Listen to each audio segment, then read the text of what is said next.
केसी Singh ji, Ukraine जो एक छोटी फौज जिसके पास इतनी ताकत भी नहीं थी कि वो रूस जैसे देश का मुकाबला कर सके, ऐसी स्थिति में इतनी ताकत बीते 2 दिनों में जब ऐसा माना जा रहा था कि रूस की सेना चारों तरफ हावी हो रही है, अचानक से ऐसा क्या हो गया कि यूक्रेन का पलड़ा मौजूदा वक्त में क्या उसने सिंपैथी भी हासिल कर ली है? उसके राष्ट्रपति की ओर से भी अपनी जो बॉडी लैंग्वेज दिखाई गई है, क्या उसके जरिए भी एक बहुत बड़ा मैसेज ट्रैवल कर रहा है? इस वजह से यूक्रेन इस वक्त कम से कम टक्कर के मूड में दिखाई दे रहा है और पलड़ा उसका भारी दिख रहा है, जैसा कि द्विवेदी जी ने कहा। देखिए, मोराल क्या है इनका, नागरिक या इनकी फौज लड़ रही है अपने देश के लिए, वो मरने मारने को तैयार है। दूसरी फौज आई है पुतिन साहब की भेजी हुई, उसको आधा समझ नहीं आ रहा मैं क्या करने आया हूं यहाँ। तो पहले तो वहीं फर्क पड़ जाता है। 10 आदमी अगर ये तय कर लें मैं मरने मारने को तैयार हैं, वो 100 का मुकाबला करेंगे। तालिबान ने भगाया ना अमेरिका को अफगानिस्तान से, वीटकॉन्ग ने भगाया अमेरिका को, सुपर पावर को। तो अगर जो लोकल आदमी होता है वो तय कर ले मैंने अपनी देश छोड़ना नहीं, और जिस तरीके से वो वॉलंटियर्स जा रहे थे ज्वाइन करने, जो वेटरन्स जाके, तो ये रूस ने बहुत बड़ा पंगा छेड़ लिया है। इनको मुश्किल आएगी, जल्दी से काबू नहीं कर पाएंगे।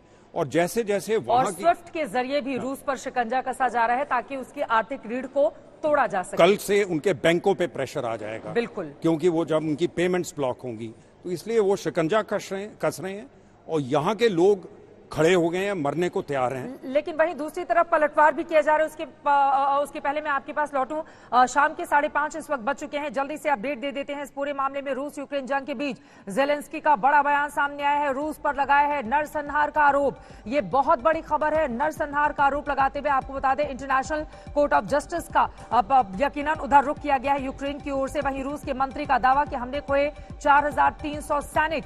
रूस यूक्रेन को लेकर यूएनएससी की, यूनाइटेड नेशन सिक्योरिटी काउंसिल की आज रात बैठक भी होने वाली है। वहीं यूक्रेन के कीव से खार्किव तक रूस का दबदबा लगातार बढ़ता हुआ चला जा रहा है। लेकिन जो यूक्रेनी नागरिक हैं उन्होंने भी हथियार थाम लिए हैं और वो अपने देश की सुरक्षा के लिए प्रतिबद्ध दिखाई दे रहे हैं। यकीनन इन सब के बीच जो यूक्रेन के राष्ट्रपति है जेलेंस्की, बार बार बीते 2 दिनों से उनके जिस तरह के बयान सामने आ रहे हैं, उसने भी यूक्रेन जैसे देश जिसकी आबादी 4.5 करोड़ के आसपास है, एक अलग तरीके का जोश भरा है। और यकीनन इसी वजह से रूसी राष्ट्रपति की ओर से बार बार कहा जा रहा है कि आप बातचीत कीजिए, बातचीत के जरिए आगे बढ़ने की कोशिश। लेकिन दोनों ओर से शर्तें थोपी जा रही हैं और उन शर्तों को ये दोनों ही देश स्वीकार करने के लिए तैयार नहीं है। जल्दी से किसी जी बता दें कि ये जेनोसाइड का एक और भी मतलब है।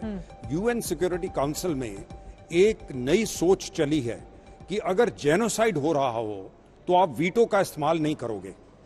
ये कई जगह, क्योंकि दुनिया में जेनोसाइड हुआ है, उन्होंने कहा रूस या चीन या कोई भी देश अगर जेनोसाइड हो रहा है आप वीटो नहीं बरतोगे।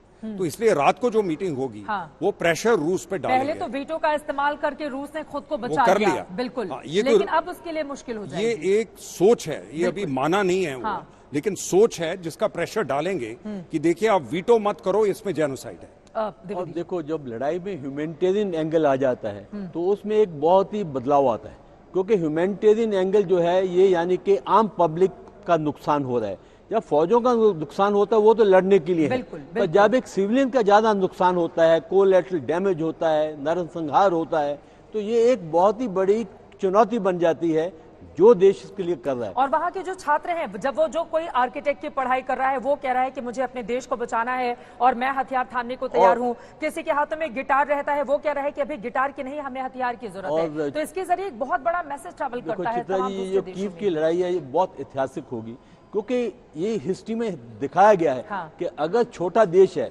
उसमें लड़ने की काबिलियत है। जैसे इजराइल देख लो, उन्होंने कितनी बार अरब को हराया है, तो ये एक बड़ी ऐतिहासिक लड़ाई होगी। इजराइल में और इसमें दोनों में फर्क है, ताकत का फर्क है बहुत और देखो वो ऑक्यूपेशन फोर्स की तरह आ रहे हैं, ये अपने देश के लिए, अपने वासियों के लिए लड़ रहे हैं, तो इसलिए उनका मनोबल बहुत हाई है। और जब वो टक्कर लेंगे, जब ये लड़ाई सड़कों पर आएगी, आप देखें ये कैजुअलिटी बहुत ज्यादा होगी।